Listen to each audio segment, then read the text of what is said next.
네, 오늘 제목이 가장 큰 언약의 증거라는 제목으로 말씀을 나누겠습니다. 오늘 여기에 등장하지는 않지만 등장하는 인물이 있습니다. 가장 중심에 서 있는 인물이 바로 세례 요한이라는 사람인데, 제가 한참 말씀을 준비를 하면서 갑자기 궁금증이 저도 생겨가지고 도대체 세례라는 게 언제부터 시작됐지? 이게 갑자기 궁금증이 생겼어요. 실컷 부활절부터 시작해가지고 세례를 계속해서 우리 김정희 성도님부터 시작해가지고 이렇게 계속 세례를 갖다가 받았는데 세례가 언제부터 시작됐지? 저도 신학교 때 이제 뭐 그런 부분들에 대해서 이렇게 배우지 않았겠습니까? 근데 갑자기 그런 생각이 들어서 세례의 기원, 세례의 유래 그렇게 찾아봤어요. 찾아보니까 결국에는 시발점이 세례 요한이라는 세례자 요한으로부터 이 세례가 시작이 되어졌는데 어떤 것이 왜 갑자기 생겨났을까? 또 뭐 인간적인 궁금증이 또 생기지 않습니까? 그래서 뭐 이 또 세례라는 것이 언제부터 이렇게 생겨났느냐? 뭐 이런 걸 갖다가 또 따지고 이렇게 들어가다 보니까 한참 또 신학적으로도 뭔 설명이 많고 복잡해요. 어, 세례 요한의 세례로부터 시작됐다. 간단하게 얘기를 하면은. 그런데 왜 예수님께서는 해필이면 이 세례 요한에게 가가지고 세례를 받으려고 하셨을까? 뭐 때문에 세례를 요한에게 가서 받으려고 하셨을까? 왜냐하면 궁금증이 생길 수밖에 없는 것이 예수님은 하나님이시잖아요. 하나님이신 분이 다른 사람의 정표가 필요합니까? 필요하지 않는데 왜 세례 요한에게 가서 세례를 받으려고 합니까? 그럼 세례는 무엇이길래 예수님께서 그렇게 받으려고 하시느냐? 거기에 대한 몇 가지 궁금증이 또 생길 수도 있죠. 세례는 결국에 뭘 상징하는 것이냐? 우리의 구원, 구원의 축복, 그것을 상징하는 것이죠. 그래서 세례받는 우리는 모든 인생의 저주와 재앙 가운데에서 해방받고 구원받아서 하나님의 참된 축복과 그 능력의 증거 가운데에 들어간다 라는 것이 세례의 증거입니다. 세례의 증표입니다. 자, 그러면은 우리가 세례를 안 받으면은 그러면은 구원을 못 받은 것입니까? 세례를 안 받는다 할지라도 우리가 마음으로 믿고 의에 이르고 입으로 시인하여 구원을 받는다 라고 로마 10장에 분명히 말씀을 증거하고 있습니다. 세례 안 받아도 구원받을 수 있죠. 예수님께서 직접 말씀을 하셨습니다. 십자가에서 달려 돌아가실 때에 죽기 전에 우편 좌편의 강도가 있었는데 좌편의 강도는 예수님을 힐난했고 비방했고 너도 똑같은 인간 아니냐 뭐 이런 얘기를 했고 근데 그 우편의 강도가 그 좌편의 강도에게 뭐 여러 가지 야단을 치면서 예수님에게 그렇게 묻습니다. 예수님 당신께서 천국에 가시면 저를 꼭 기억을 해 주십시오 라고 예수님에게 말을 합니다. 그러니까 예수님께서 직접 말씀을 하셨죠. 네가 오늘 나와 더불어서 천국에 있을 것이다. 그렇게 말씀을 하십니다. 예수님에 대한 믿음의 고백 한 가지를 했는데 이 친구는 죽자마자 예수님과 함께 하늘나라로 간다. 그렇게 예수님께서 직접 말씀을 하셨죠. 구원이지. 그래서 세례를 안 받아도 구원을 얼마든지 받을 수 있습니다. 예수님께서 직접 말씀하셨으니까요. 자, 그런데 왜 우리에게 세례를 말씀을 하셨냐? 예수님께서는 마지막 공생애 때에 제자들에게 나타나셔서 그렇게 말씀을 하셨죠. 아버지와 아들과 성령의 이름으로 세례를 주어라. 그 앞에 그렇게 얘기했지 않습니까? 모든 족속에게 가서 이 복음을 전파하고 제자를 삼되 아버지와 아들과 성령의 이름으로 세례를 주어라. 꼭 세례를 안 받아도 우리가 구원을 받을 수 있는데 예수님께서는 제자들에게 세례를 주어라 라고 말씀을 하고 있습니다. 구원하고 크게 상관이 없음에도 불구하고 예수님께서는 제자들에게 이것을 명령하시고 하늘나라로 승천하십니다. 자, 그렇다면 이게 옳다 그러다를 떠나서 세례라는 것이 굉장히 중요한 부분이 있다라고 우리가 볼 수 있죠. 그래서 예수님께서 세례 요한에게 오셔가지고 예수님인데, 하나님이신데, 창조주인데 인간의 꼭 굳이 증명이 필요합니까? 필요하지 않음에도 불구하고 예수님께서 직접 세례를 받으십니다. 자, 그렇다면 예수님께서 세례를 받으셨으면 예수님도 세례를 주어야 되는데 예수님은 세례를 주지 않고 마태, 마가, 누가, 요한에 보면은 제자들에게 시켜서 다니면서 복음 전하고 또 복음 받은 많은 사람들에게 제자들이 예수님을 대신해서 세례를 줍니다. 자, 그런 모습들을 사복음서를 통해서 우리가 여러 차례 이렇게 볼 수 있는 것을 우리가 생각해 볼 수 있습니다. 자, 그렇다면 이 예수님께서 안 해도 될 일 같으면은 말씀도 안 하실 텐데 틀림없이 세례에 대해서 귀중한 메시지를 주셨으니까 도대체 이 세례라는 것이 얼마만큼 귀중한 것인지 우리가 한번 뜯어볼 필요가 있습니다.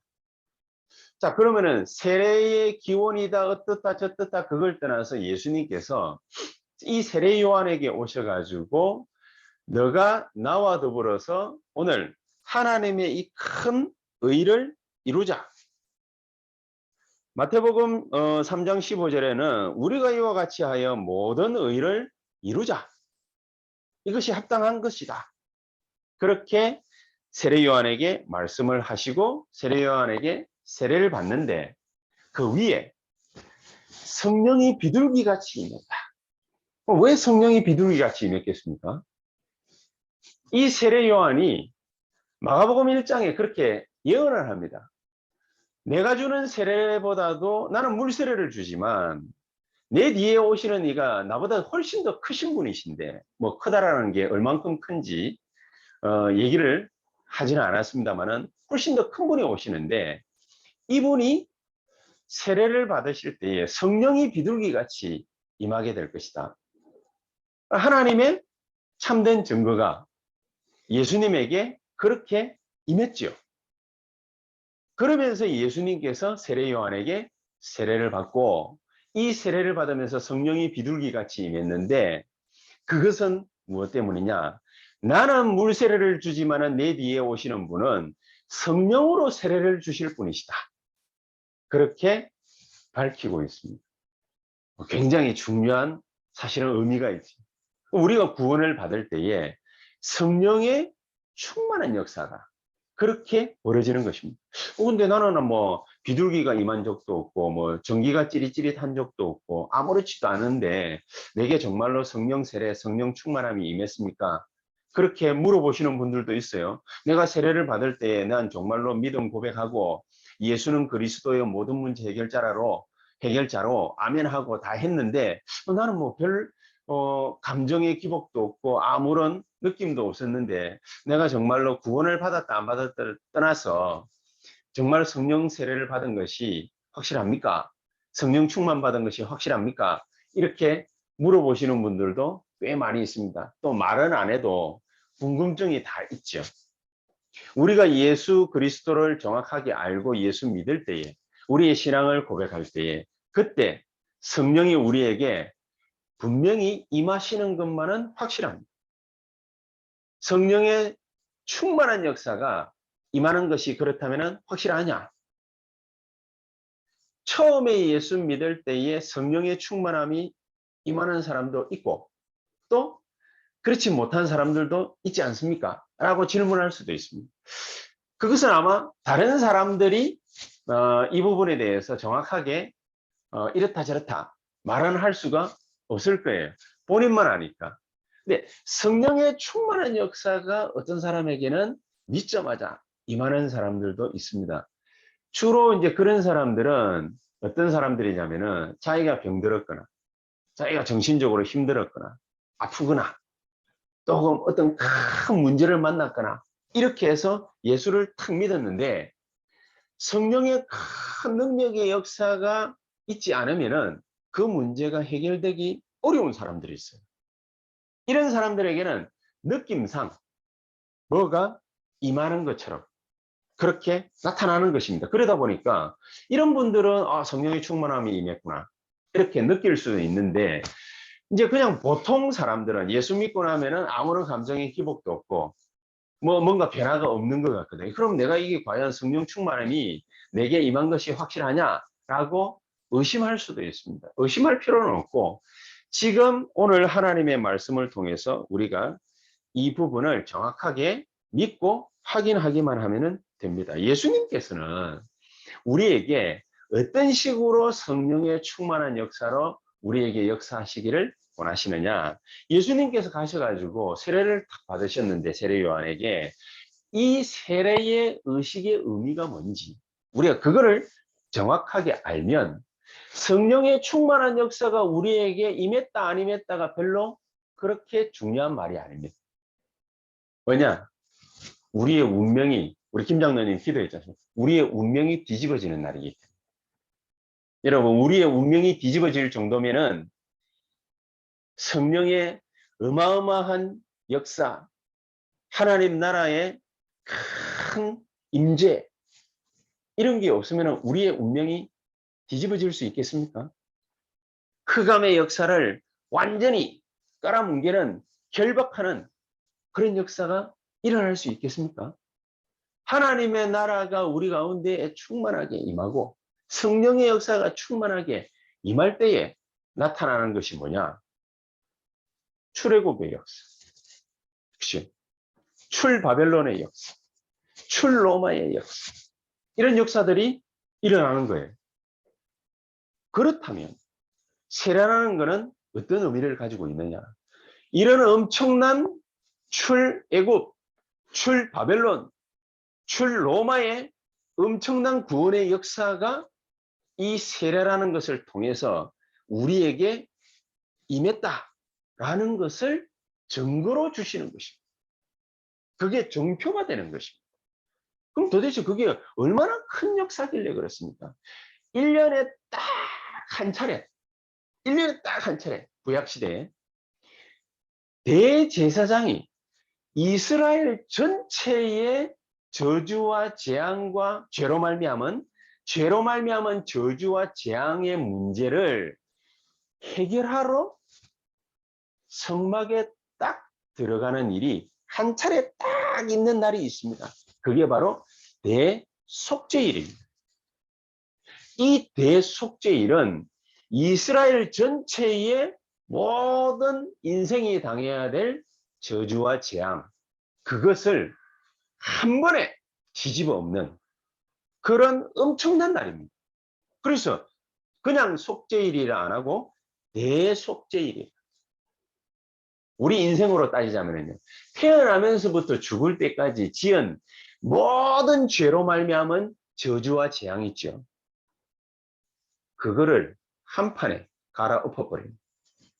그게 대속죄일이에요. 우리가 1년에 몇 차례 죄를 지었다. 전 이스라엘 백성들이 1년에 얼마만큼 큰 죄를 범했다. 죄의 높낮이가 어떻다. 이 모든 것을 따지지 않고 한 번에 모든 재앙 문제를 해결하는 걸 보고 대속죄일이라 그렇게 말을 합니다. 이게 우리 개인에게 임하는 걸 보고 뭐라 그러느냐? 세례. 그게 구원이거든요. 구원인데 이게 우리에게 확실히 임했다. 당신의 믿음의 고백으로 인하여 확실하게 임했다. 요게 바로 정표로 주어지는 것이 바로 세례. 그렇죠? 그렇게 자기가 세례를 받았어.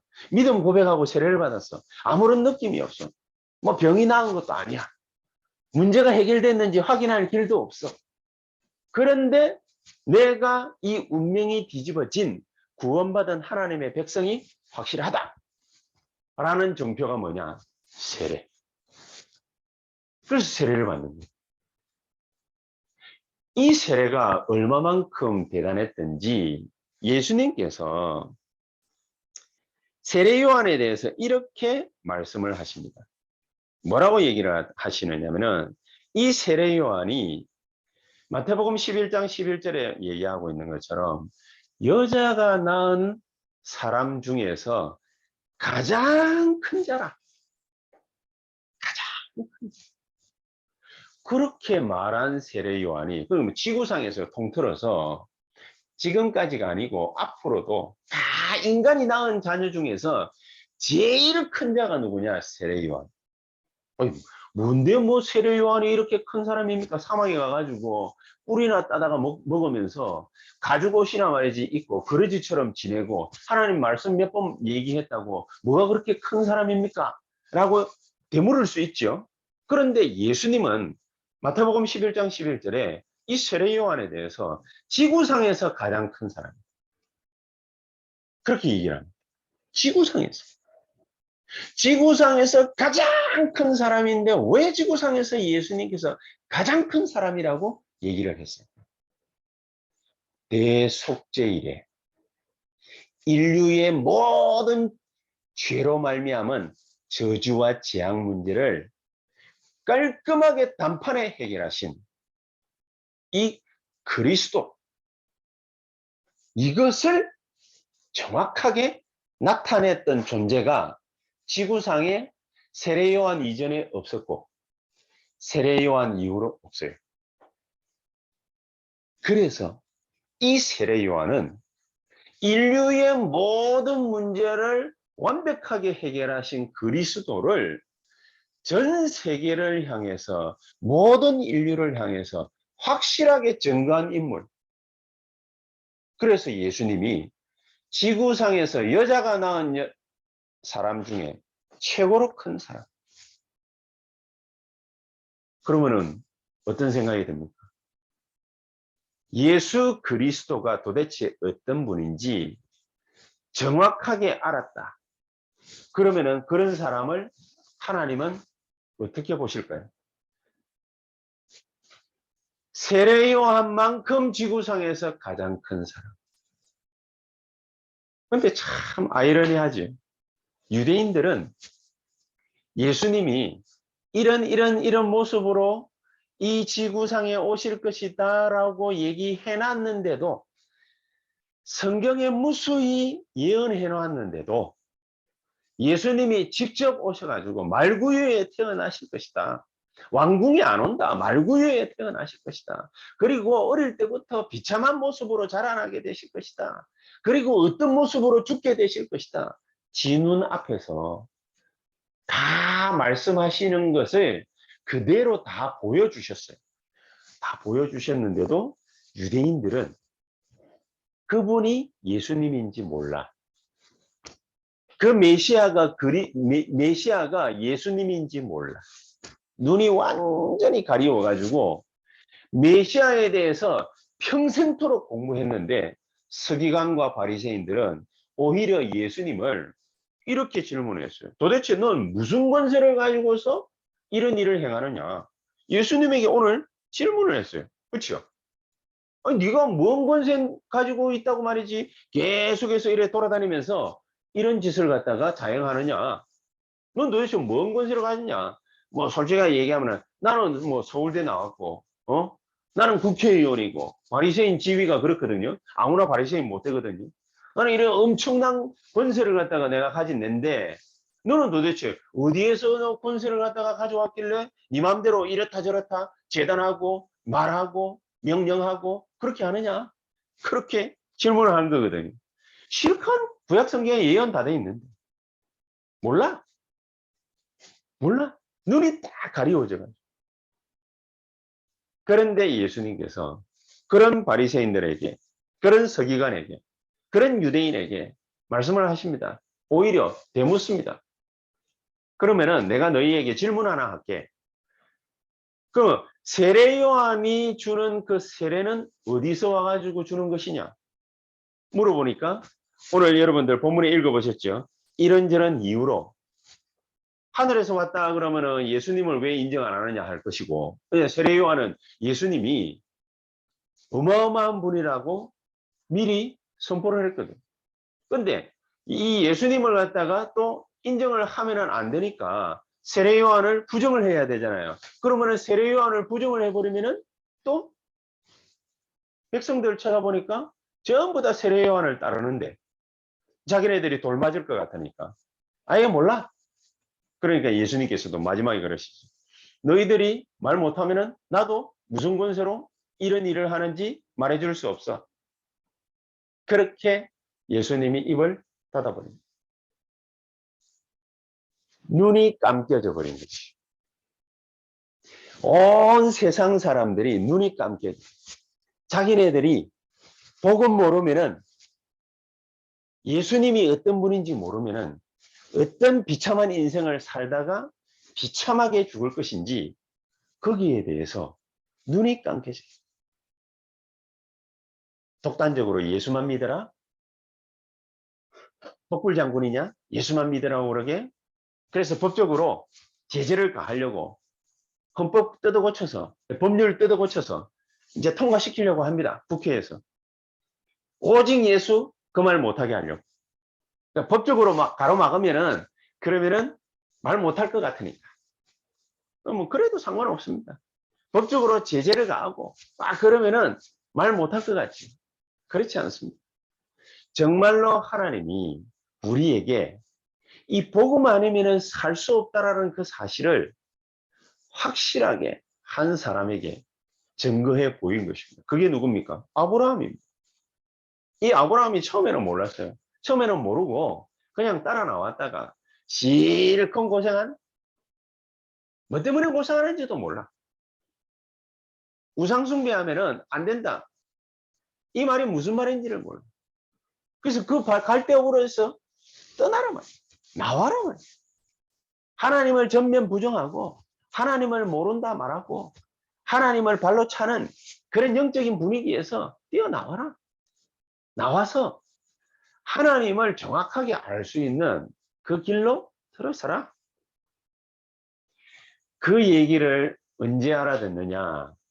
실컷 고생 다 하고 이 아브라함이 창세기 13장 18절에 처음으로 알아듣습니다.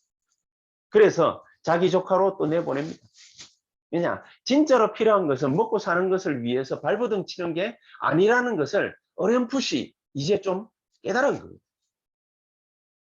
복음만 정확하게 알면은 하나님이 나를 어떻게 이끌어 가신다라는 것을 조금 알은 거예요.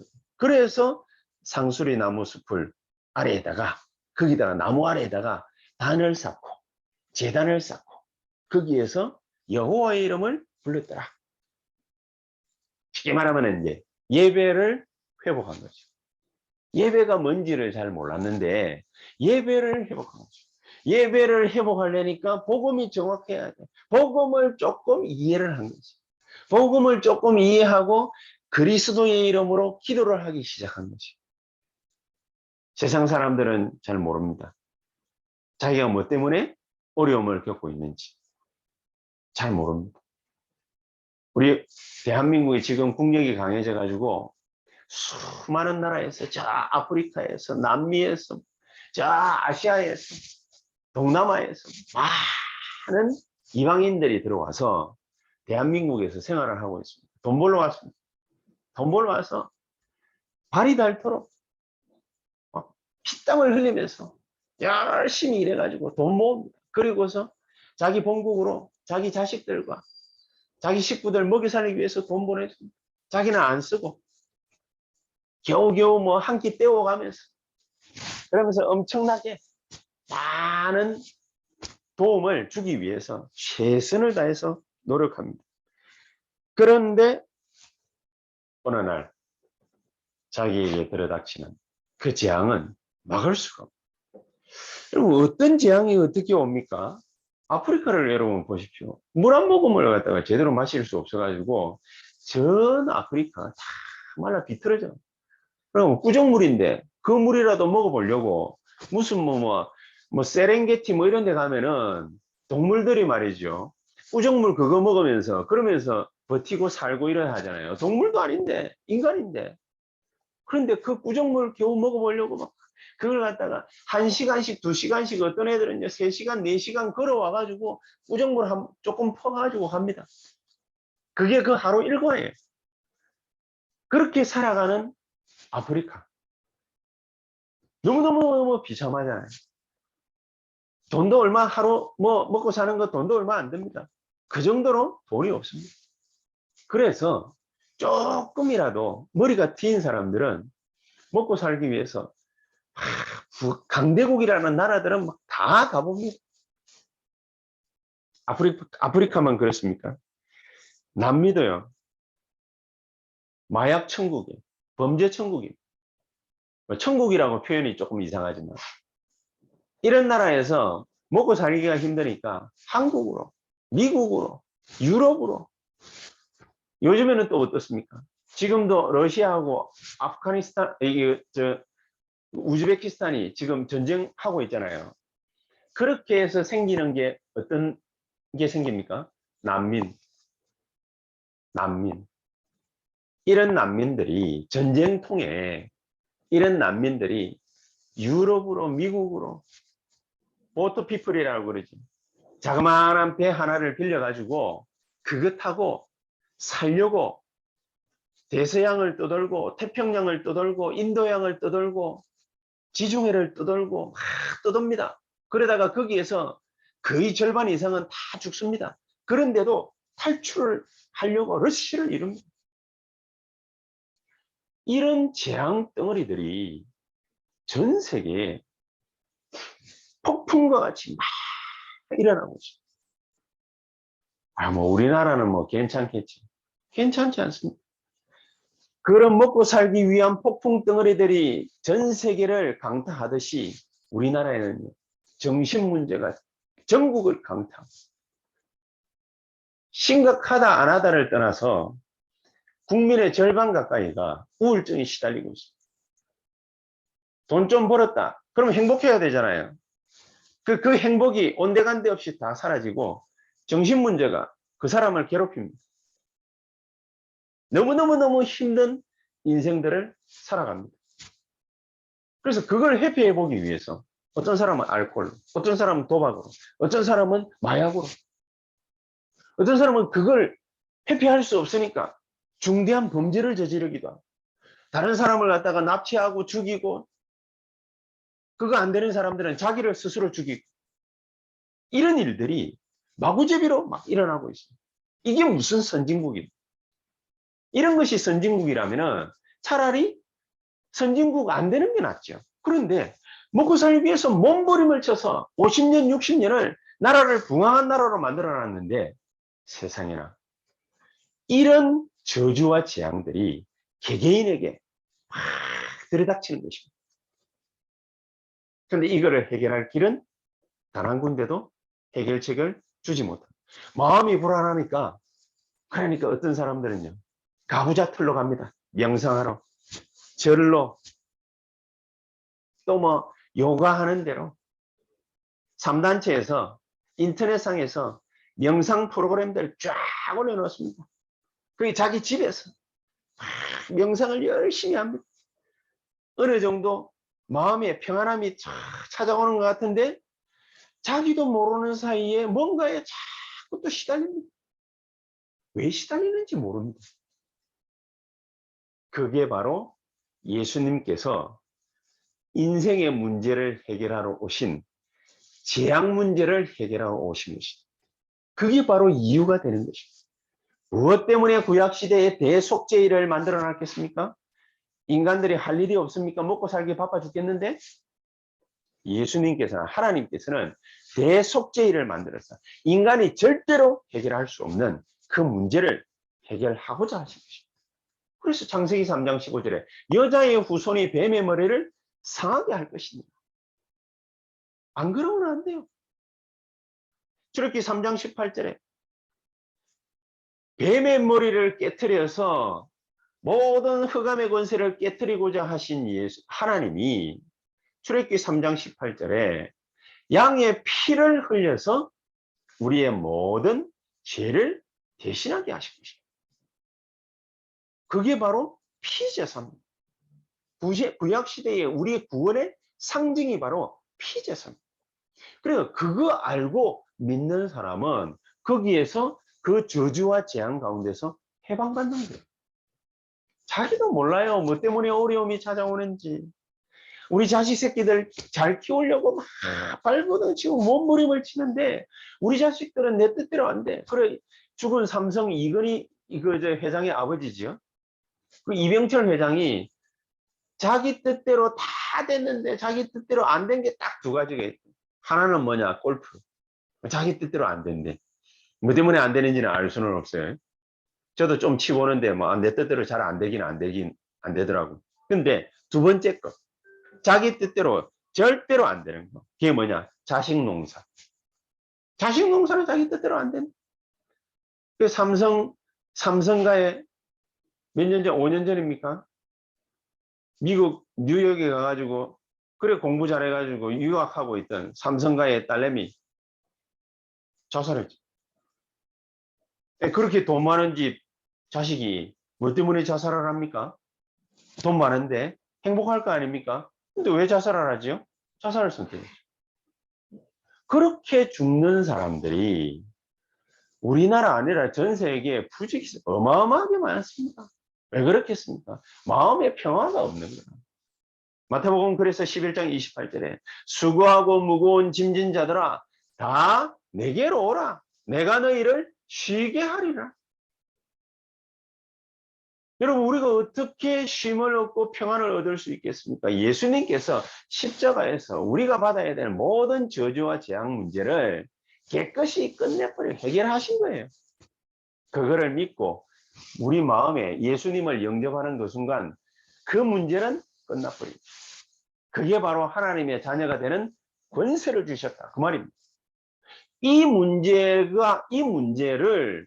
예수님께서, 하나님께서 해결하실 것인데 이것을 우리에게 정표로 보여주시는 것이 뭐냐?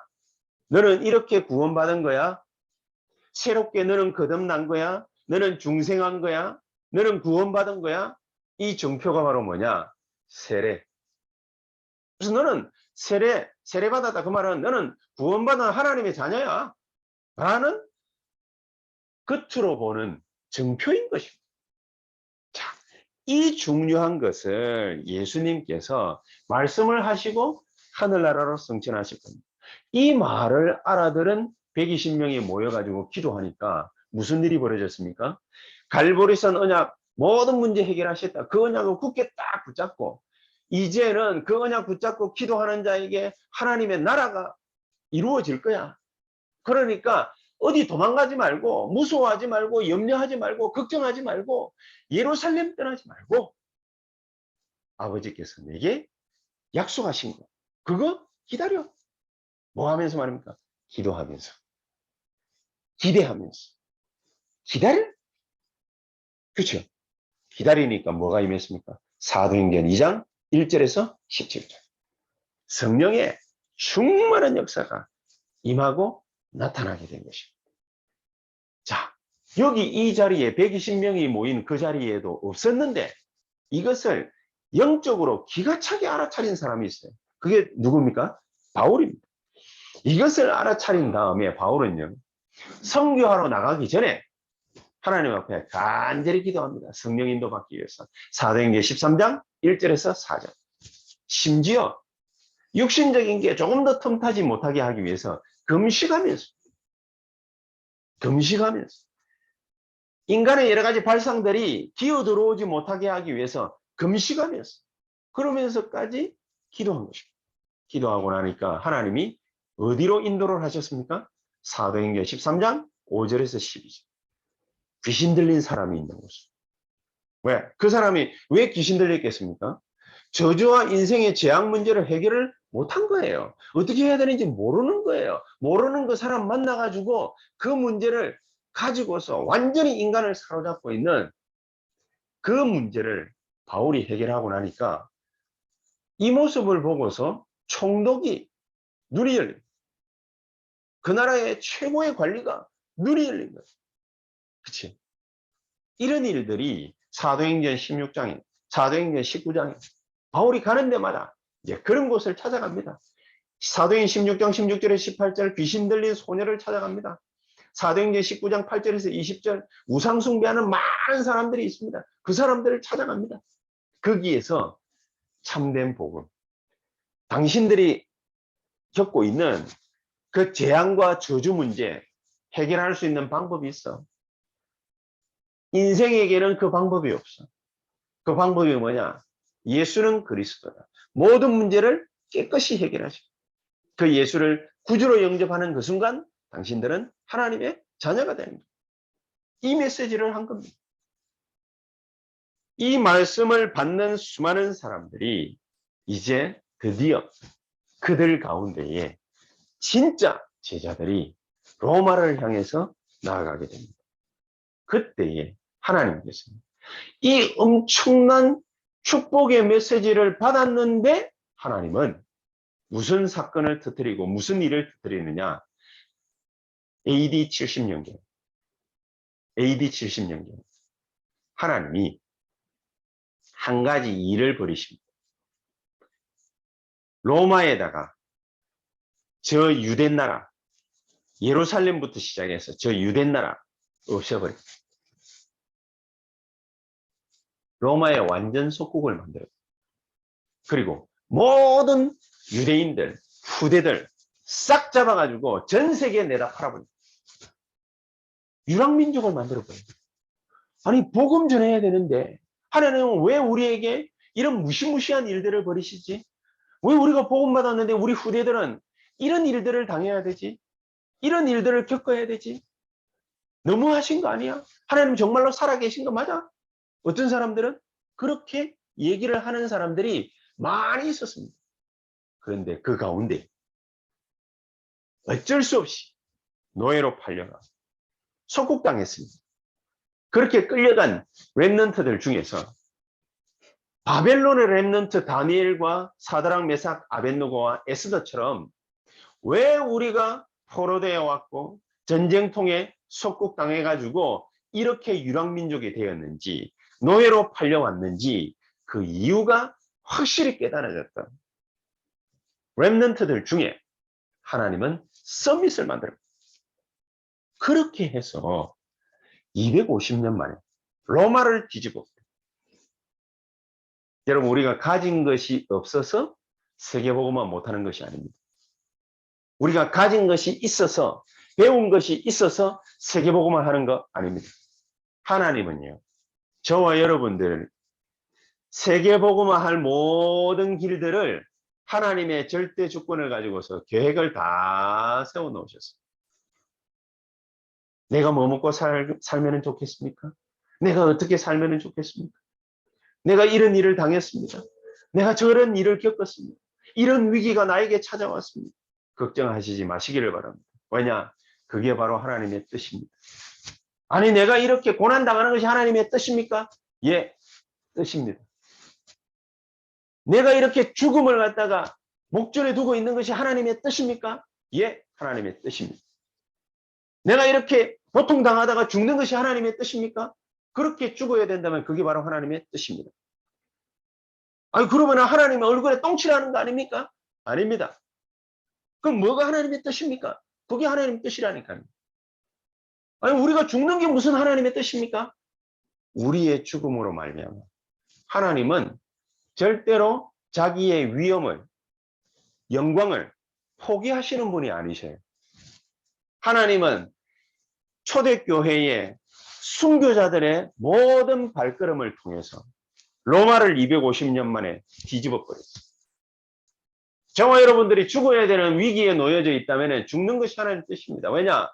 그것이 미끄럼이 되어서 하나님은 모든 사람들을 다 살려낼 것입니다. 그럼 꼭 죽어야 됩니까? 아닙니다. 죽지 않고 하나님은 우리를 통해서 세상의 인류의 우리 민족의 우리 주변에 저주와 재앙받은 사람들 있죠. 그 사람들을 살려내는 게 하나님의 뜻입니다. 내가 왜 지금 그러면은 이렇게 아픈 것입니까? 이렇게 힘든 것입니까? 그 이유가 뭡니까? 살려낼 수 있는 힘을 하나님은 나에게 공급시켜 주시기를 원하시는 것입니다. 그게 나에게 있어야 되기 때문에. 그게 나에게 필요하기 때문에. 나에게 대속죄일이 필요하기 때문에.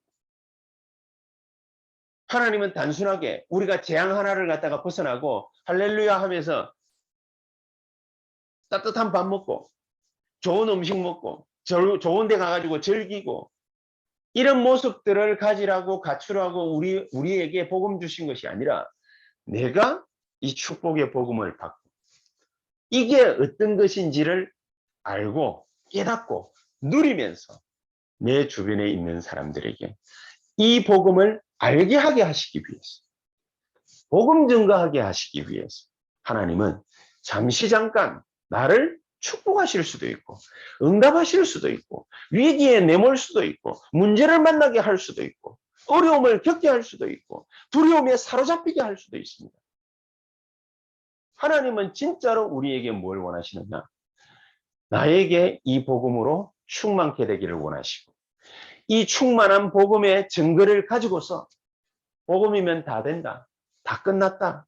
어려워할 필요 없다. 문제될 것이 없다. 오히려 문제가 된 것이 그게 바로 우리에게는 기회가 되는 것이야. 우리에게 어려운 갈등이 생겼다. 그거는 바로 갱신의 기회가 되는 것이야. 하나님은 그렇게 말씀하고 있습니다.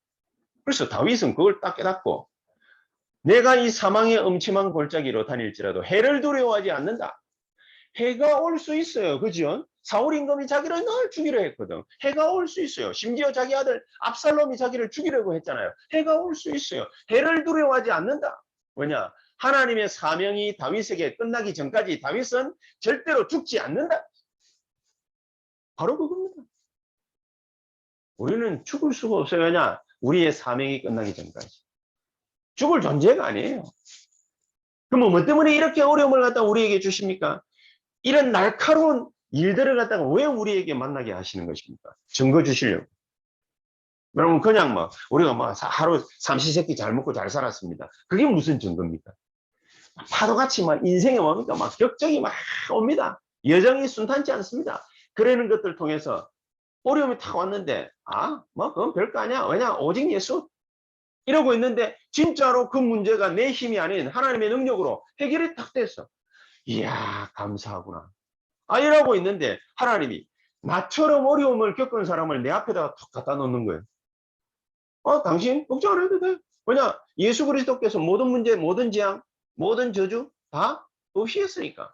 걱정 안 해도 돼. 하나님 자녀되면 돼. 복음 받으면 돼. 지금부터 예수 이름으로 기도만 하면 돼. 그러면 그걸로 끝이야. 자신 있게 확신 있게 딱 얘기해 주거든.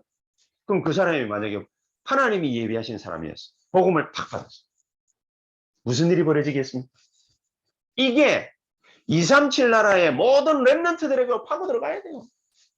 그렇죠? 우리나라의 우상숭배 잔뜩 가지고 들어와 있는 237 나라 다민족들 얼마나 많이 깔려 있습니까? 그거 여러분 어떻게 감당하시겠습니까? 솔로몬이 1000명의 궁녀를 갖다가 거느리고 살았는데 1000개의 우상이 들어온 거예요. 우상 단지가. 그렇게 해서 나라가 뚝 나버린 거예요. 솔로몬 시대에. 우리나라가 앞으로 30년 뒤에 어떻게 되느냐? 복음 가진 렘넌트가 일어나서 237 나라의 렘넌트를 살려내지 않으면은 우리나라는 비참한 꼬라지를 당합니다. 여러분 지금 미국을 보세요. 유럽을 보세요. 마약 환자들 천국입니다. 이상한 나라 다 돼 있습니다. 그런데 선진국이라고요? 무슨 선진국이요? 밤 8시 이후에 해가 지면은 여자들은 밖에 못 돌아다녀요. 희한한 나라가 다 돼 있는데 우리나라처럼 뭐 밖에다가 불 켜놓으면은 여자들이 자기 혼자서 뭐 편의점에 뭐 사러 나갈 수 있는 줄 압니까? 못 나가요. 8시면은 깜깜합니다. 집구석에 들어 앉아가지고 집에 가만히 있어야 돼요. 텔레비전 보면서. 희한한 나라들 돼 있거든요. 그런데 그런 사람들이 우리나라를 향해서 이제 선진국이라고 막 넘어옵니다. 야, 좋은 나라야. 이런 나라가 천국이야. 이러면서 막 넘어옵니다. 왜 넘어오겠습니까? 우리나라가 부러워서? 그렇습니다. 부러워서 넘어오는데 그들에게 우리 보고 뭐 하라고요? 가진 복음을 갖다 심으라. 얼마나 좋은지 알아야 갖다 심을 거 아니겠습니까? 저는 이 복음이 이토록 좋은 복음이라는 것을 상상해 보지를 못했습니다. 옛날에는 먹고 살기가 바빠가지고 이 복음 붙잡아야 되는 줄 알고 처음에는 붙잡았거든요. 점점 시간 지나면서 누리다 보니 이게 바로 복음이구나. 내가 조금 더 그 짓 하나 보태지 않고 내 노력으로 뭔가를 갖다가 일구려고 했다면 이게 복음이 아닌 거예요. 근데 하나님이 한 사람 한 사람 우리 교회 성도님들을 만나게 하셨는데 가만히 이제 뜯어놓고 보니까 하나님이 다 만나게 하신 거예요. 내가 복음을 갖다가 얼만큼 누려서 이분들에게 복음을 증거해야 되는 거구나. 이런 거를 여러분들 만나면서 제가 알게 된 거예요. 그렇다면은 우리가 할 거는 아무것도 없다. 이제부터 하루 종일 24할 오직을 찾아내는 거야. 여러분들 먹고 살기 위해서 몸부림치시지 마세요. 자녀들 잘 키우기 위해서 몸부림치시지 마세요. 그래봐야 다 헛일입니다. 잘 먹고 잘 삽니까? 자녀들이 뭐 좋은 대학 들어가고 좋은 데 취직하고 괜찮을 것 같습니까? 저와 여러분들이 조금만 뒤를 탁 돌아보면요. 이게 얼마나 위험한 일이라는 것을 알게 되실 겁니다. 진짜를 붙잡아야 됩니다. 복음을 붙잡아야 됩니다. 예수님께서 모든 문제 해결하신 이 참된 축복을 딱 붙잡아야 됩니다. 그거 붙잡고 우리는 뭐 해야 되느냐? 24. 기도하는 것입니다. 하루에 5분만 기도하라고 하는 거예요. 랩런트 보고 5분만 기도하라. 그 뭐냐? 각인 작업. 5분만 기도해라. 그것만 제대로 하면. 그리고서 때때로 사람들 만나면 여러분이 좋고 즐거운 거면 자신 있게 자랑할 거 아닙니까? 자랑할 만큼 저와 여러분들이 기도해야 돼요. 자랑할 만큼 되지 않으면은 그러면은 이게 억지가 되는 거거든. 자랑할 만큼 하나님은 나에게 증거를 주실 겁니다.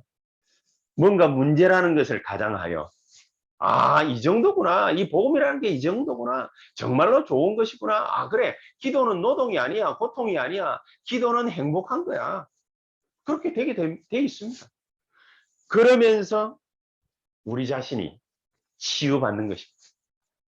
늘 먹고 사는 게 힘들었는데 하나님이 우리의 인생을 주관하고 계신 것이 눈에 보이기 시작하는 거예요. 치유가 되는 것이. 이렇게 어려운 일을 과거에 겪게 하신 것이 하나님이 오늘날 지금의 나를 갖다가 위한 것이었구나. 이게 아니었으면 내가 과연 복음을 받을 수 있었겠나? 그렇구나. 우리 자식들에게 이 큰 복음의 능력을 증가하게 하시려고 하나님이 나를 잠시 잠깐 이렇게 어려운 가운데에도 처하게 하셨구나. 그게 눈이 탁 열렸어요. 이런 축복을 저와 여러분들이 이번 한 주간에 받고 누리고 또 다른 분들에게 증거할 수 있는 그런 기회가 오게 되기를 정말로 예수의 이름으로 축복합니다. 그래서 저는 우리나라 중요한 시간표라고 생각합니다. 우리에게 중요한 시간표라고 생각합니다. 내년에 우리가 기도하고 있는 게 있거든요. 237 미션홈 놓고 기도하는 게 있지 않습니까? 이제 내년에 본격적으로 237 나라를 향해서 우리가 같이 기도하면서 미션홈 이제 작업들을 해 들어가야 됩니다. 그래서 237의 다민족의 렘넌트들이 모일 수 있는 플랫폼을 갖다가 만드는 것이다. 플랫폼을 만드는 것이다. 이게 그냥 뭐 만들어가지고 해야지 그게 아니라 이게 우리에게 꼭 필요한 것이구나 라는 응답이 와야 됩니다. 저와 여러분들이 이거 안 만들면 안 되겠구나. 이걸 만들면은 우리에게 엄청난 유익이 있겠구나. 기회가 되는구나. 우리 마음에 이제 그런 게 본격적으로 느껴져 오는 그런 시기가 돼야 됩니다. 올 한 해 그걸 놓고서 237 미션홈을 놓고서 우리가 계속해서 같이 기도하시다가 큰 하나님의 영광 보게 되시기를 주 예수 이름으로 축복합니다. 기도하십시다. 하나님 감사합니다. 성령으로 우리에게 역사해 주시옵소서. 237을 살릴 수 있을 만큼 우리 모든 중직자들과 산업인들과 우리 렘넌트들에게 우리 성도님들에게 하나님이 원하시는 빛의 경제의 문이 열리는 놀라운 축복이 쏟아부어지는 이번 한 주간이 되게 해 주시옵소서. 예수 그리스도 이름으로 기도하옵나이다. 아멘.